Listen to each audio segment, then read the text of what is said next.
Am I the a-hole for refusing to help mend my son's and his mom's relationship? I married the wicked witch of the East, and the only good thing that came out of that was my son Jeremy, who is now 16. My ex and I fought hard over custody and other stuff. Ironically, she made herself unavailable for parenting when everything was said and done. Literally every picture or video she has of our son that isn't a school or sports picture has whatever man she was with at a time.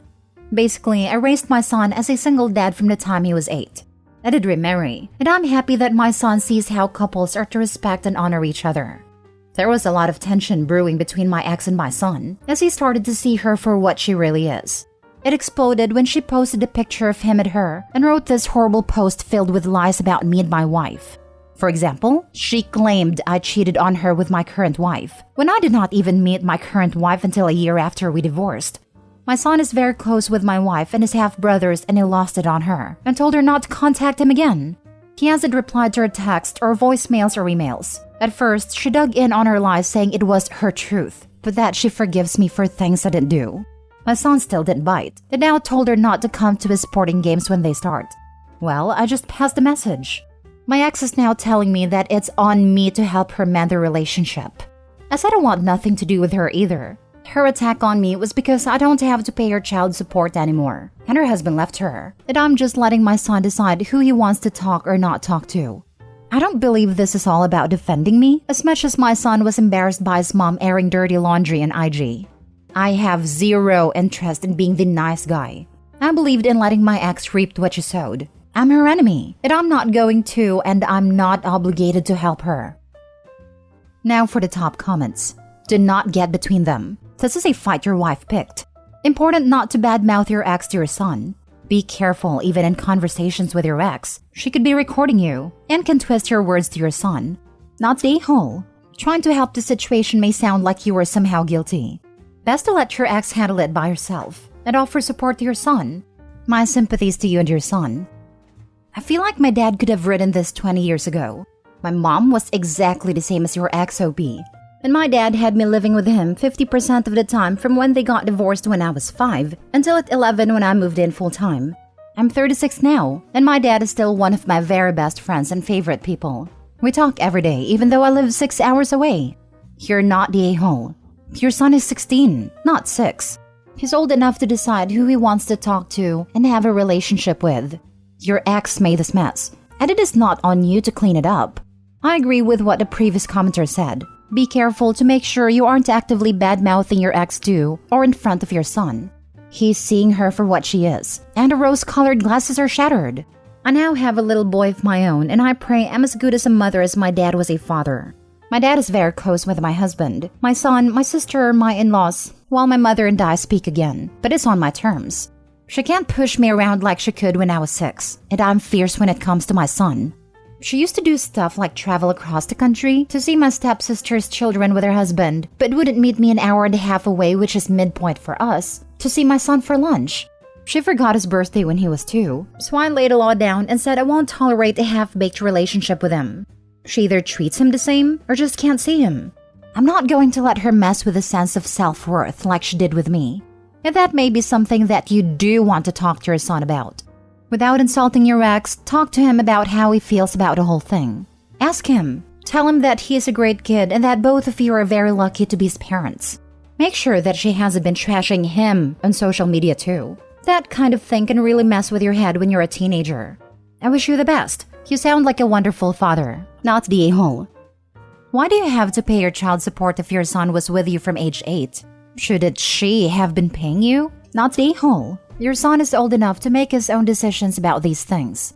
Even if any of the things she said were true, she shouldn't be plastering it all over social media like that. That's the point. We had 50-50, but it was always like 80-20. I was fine paying child support if it meant I could have him 80-20. But when he turned 15 and could decide where he wanted to stay, I took my ex back to court and was ordered to stop paying child support. Now she pays a lot for him, which she wasn't expecting but thought her husband would pay. He ended up divorcing her instead. Next story. Am I the a-hole for telling my dad's girlfriend the truth about why I have limited contact with them? I'm number 2 of 4 sisters. I had a good childhood in terms of having good food to eat, nice clothes, education, etc. But I didn't have a good childhood in terms of a loving environment. My dad screamed at my mom all the time and called her names and compared us to other kids. These are just a couple of things. There's a lot more. And of course, he was always right. He could never be wrong.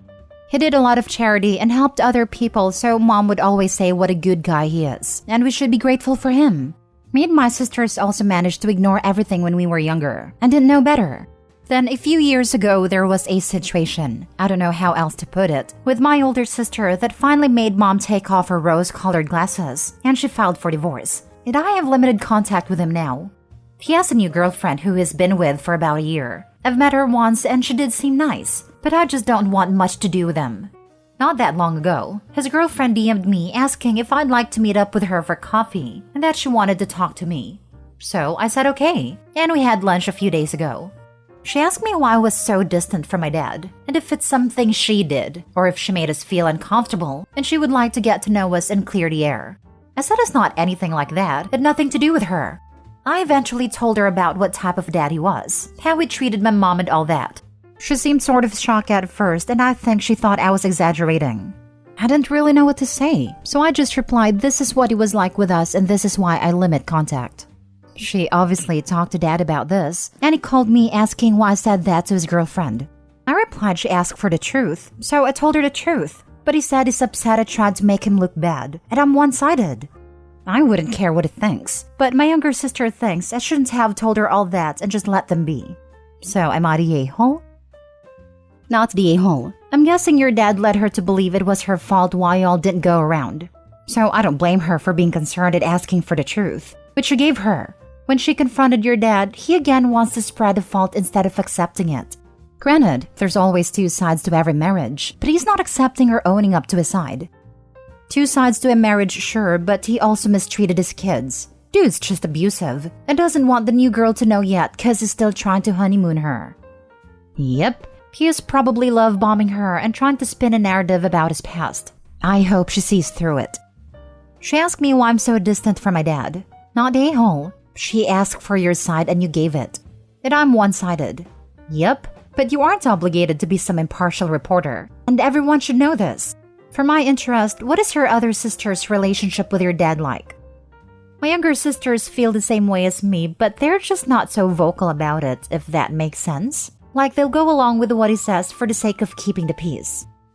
Not the a-hole, but it's really sad that your sisters feel the same way as you, but they go along with what he says to keep the peace. Expert manipulators know this tactic very well, and they weaponize it magnificently, to the confusion and emotional detriment of their loved ones. But here's the rock-solid and hard truth about going along to keep the peace. Those who are warned to keep the peace are never the ones threatening the peace in the first place. Peace becomes the true and ultimate casualty of the narcissist. Next story. Am I the a-hole for showing off my baby in front of my infertile cousin? I got pregnant at 17, a couple months before I graduated high school. I was subject to relentless bullying from classmates, teachers, and random adults. My cousin attended the same high school as me and was in the same year, and was considered popular among our peers. And she was one of the people who tormented me the most. She was relentless and made my life miserable, along with her complicit mother/my aunt, who loved to make comments too. My parents ended up falling out with them over this, so it was minimum contact for years. My life was miserable because of them mostly, but I got through it. My then boyfriend got a job and I did my degree online while working part-time, and we got through it. We are now married and both have very well-paying jobs. I now have a 6-year-old and another baby on the way, and I wouldn't change a thing.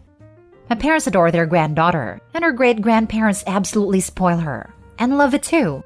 Our families eventually made up too through our grandparents, though this is fairly recent, and I don't see my cousin that much as I do resent her. My cousin is unable to get pregnant and is medically infertile. Her and her husband tried for a long time, and her husband recently left her because he wants biological kids, and she is understandably devastated. It was my mother's birthday and the whole family attended the get-together. I showed my mom the scans and revealed a pregnancy at the party, and my mother and everyone else was overjoyed. My cousin didn't say much, neither did her mom, but I thought that's fair enough. Later on, I was cuddling my daughter and being silly with her, and everyone was telling me how lovely she is, and how lucky I am. My cousin got up, left, and slammed the door. Everyone said to let her salt, so her mom took her side and said I was being super insensitive and should apologize. I told her I still haven't received an apology for their abortion and S-word comments, so I won't be apologizing to anyone, so she left too. My family's divided. Some think I should apologize to keep the peace. Some say I have done nothing wrong. I think I maybe should have been more sensitive, as I see where it could have been salt to the wound, but I'm unsure on apologizing. Am I the a-hole? Now for the comments. Not the a-hole. You don't stop celebrating life because someone else can't produce it. Sometimes karma isn't a pain. Sometimes karma has your back. It should never be on the bullied to apologize to keep the peace. Put the onus on the ones responsible for the lack of peace to begin with, not the a-hole. Yes, do they understand what an apology is? Do they expect OP to sit there and express sincere regret for having a lovely child and being pregnant? Not the a-hole. Karma. Do they really expect you to not treat your child with love and affection because they're around? Sounds like they're still the same a-holes they were when you were in high school. Feels like OP and the mom could have intentionally laid it on a little thick. The cousin was definitely a prick as a teen, but we only know the story from the side of someone that still actively dislikes the woman. Who cares? She's an adult now and can apologize for how she was a teen. She could even form a new relationship with OP's kids if she wanted to. Not the a-hole. You have nothing to apologize for. People say keep the peace because they're afraid of the other's anger/reactions. That just allows bullies to keep being bullies. All you can say to your cousin and aunt is karma. Last story. Am I the a-hole for telling my wife what to do with the money her dying dad is leaving us? Title is a bit hyperbolic as I'm not telling her what to do. I'm just trying to veto one thing she wants to use it for. My 30s male father-in-law was recently diagnosed with terminal cancer. It came out of the blue, and a huge shock for the family, and my wife is obviously not handling it well. He's let us know that he will be leaving a few $100,000 to my wife and her brother. We're pretty solid financially. I don't really need the money, so I thought we'd stick almost all of it into our children's college fund, wedding fund, down payment fund, and our retirement fund. Now, my wife's brother is quite a wealthy real estate agent, and he's been telling my wife all about his plan to pool the money to buy land and build a family cabin to honor their dad. Cool idea on the surface, but he's just not the type of person I would want to own something with. He's ruthless and lives by ethics and morals I don't agree with. The big issue is my brother-in-law is native while my wife was adopted into the family. Because of this, she can't actually own the land or cabin. It would be technically all his. I don't think throwing all that money to something that we will have no control over is a wise idea, and we could really set up our kids with that money. Now, obviously, my wife is quite upset with me. It has essentially said I have no say in how the money is spent, which is odd for us because we have joint accounts for everything. All of our money always becomes our money. I think she's just stricken with grief. It isn't thinking rationally. Am I the a-hole?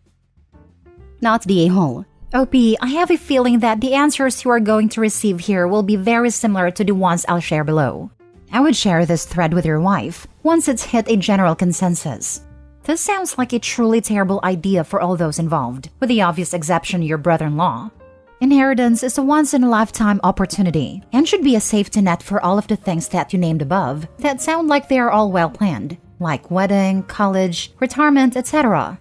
Biggest element against your brother-in-law's idea is, if your partner were to pass away or become incapacitated, you would have no legal right to this shared property, which could leave you and your children in a very poor situation. This among all of the potential downfalls of sharing property with someone that you typically don't agree with. As he would be the owner, your opinions and wishes will always be second. What I would suggest to your wife if I were in your shoes, put the money in a trust intended for the children. That way, pure and unbiased as is no longer a direct benefit to you. Thanks. It's a tough situation because he's very persuasive and is pulling heartstrings hard. I can't argue with him directly as I feel that would be inappropriate, especially because my father-in-law is still alive. It's too bad he's ill, because the quickest way to shut this nonsense down would be to tell her brother to dad. I would never. You just don't talk about stuff like that in our family. Not the a-hole. I would wait until things aren't so fresh. Your wife basically wants to throw the money away. She will have no control and no ownership. I would take her to talk to an attorney about this investment. They will tell her it's a bad idea, and hopefully she will listen. It's an often used rule of thumb to not do anything big for a year after a significant emotional event. Maybe pose it as this to your wife. Honey, let's delay making a decision for some time, and let us focus on properly celebrating your father's life and mourning his passing. When enough time has passed and we feel ready, we can discuss this again. And if brother-in-law keeps pushing, just repeat the above to him. Honestly, it may make him seem heartless if he doesn't stop pushing, and could show your wife why this cabin idea as he is presenting it is a bad idea for your family. Sorry for your family's loss. It seems like you're looking out for your wife and family like a good dad should. Find a native attorney from your wife's nation if you can. They'll know the relevant law, and your wife will be more likely to hear what they are saying.